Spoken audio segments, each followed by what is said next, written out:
Okay, guys. Hi, and welcome to another Homeschooling Minute with Dedicated Diva.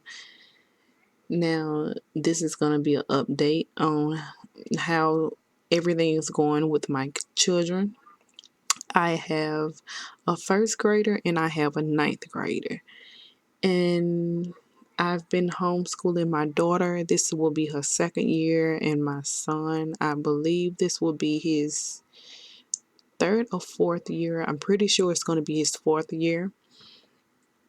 My daughter's schedule, she pretty much have back-to-back class connects into noon, and that's Central Standard Time. We went through K-12 to do all of our homeschooling online schooling things. The reason why you guys will hear me say a lot that is homeschooling, basically because they're at home and they go to school.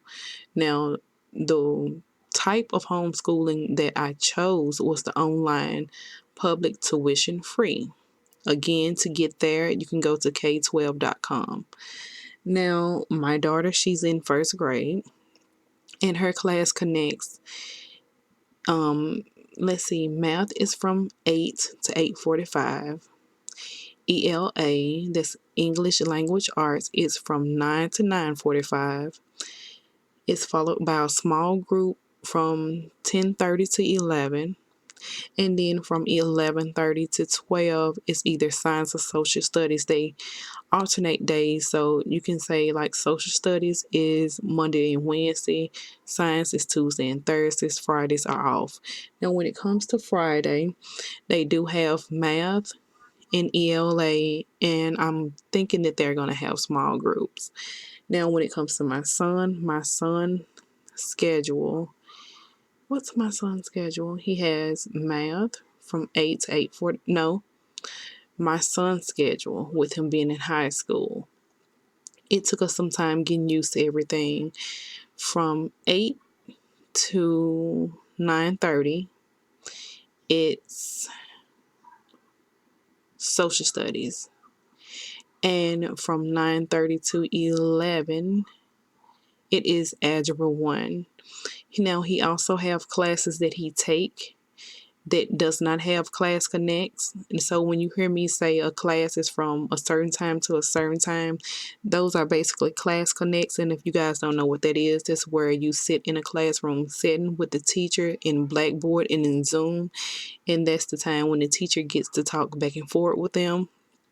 So that's what that is. My daughter, she just went through testing on Thursday, and it was in ELA, and it was just basically for the teacher to see where they're at, basically gauging how much they have learned.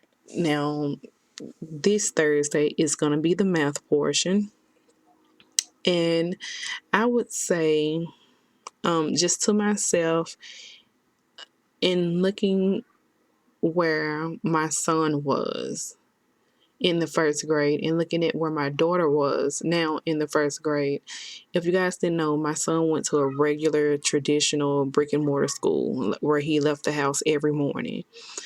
He went to a traditional school from kindergarten all the way up into 5th or 6th grade.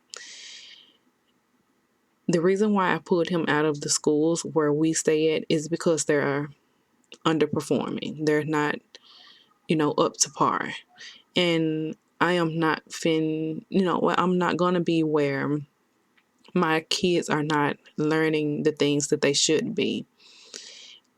And going into elementary school, I had taught him a lot anyway. But with my daughter, she was a little stubborn when it came to learning certain things. But I can say, with her being in first grade, she know how to read some of the same things that I read. She's good with her math. She retains information well. I think that K-12 is one of the best things that I could have came across. K-12 is available in I would say in different states. I will put a link below. But K-12 should be available almost anywhere. You have your choice of online, public tuition free. You have your choice of private, and you can just go to regular homeschooling route where you buy the books in the online course and you basically got your child through everything. So you have your own choice of how you want to do, everything, but everything is going well with my kids. I wouldn't change anything around. They work around your schedule. If your child is absent, the only thing you do is email them and let them know that your child watched the recording, they did the work. Or when I say your child watched the recording, it's basically whatever class connect that they missed, they watch it. They let them know that they watched it, do whatever coursework is available, and that's how you make up that day. But everything has been going well. I know it's not out of the first month of school. I believe it's like the third week going on to the fourth week. I'm going to try to be a little bit more, a little bit, I'm going to try to be here a lot more. But with working and everything like that, it comes in between. But I know for a fact there's a lot of homeschooling parents, because when my kids go for testing, when my kids, when I have to show up to different meetings online, there's so many parents that, come into the meetings online. I want this homeschooling podcast and this YouTube channel to be very, very big in it, because it's something that's very needed. It's a lot of people that don't know about homeschooling. It's a lot of people that, they have the time, but they just don't understand how to get into it. And so that's what I'm going to be here for. Make sure you guys like, share, and subscribe. And I will be back with another update for next week. And I'll be back with more videos. I'll see you guys then.